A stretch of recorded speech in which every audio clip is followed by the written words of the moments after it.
Welcome to AI Arch Wizard. In this video, I will have to show how to run Groq build in data center, not locally. Here I have a website of Groq and I have a x.ai/CLI web page where there's a command. I copy this command to install Groq. I am running this command in data center in Linux.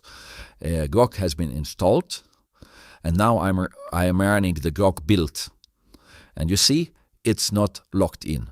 Usually you click on the link to log in locally, but I am remotely, so I cannot use this method.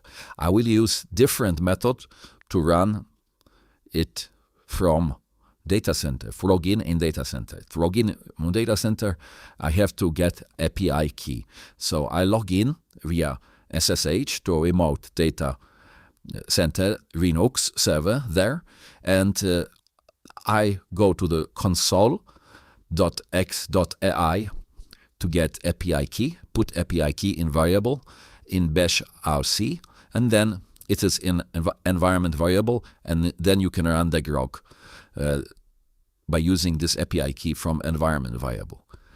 And this is the way how to do it via data center, remotely, not locally, to run Groq build.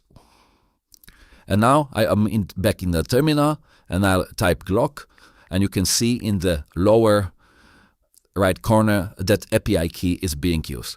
Thank you for watching. Please subscribe and like.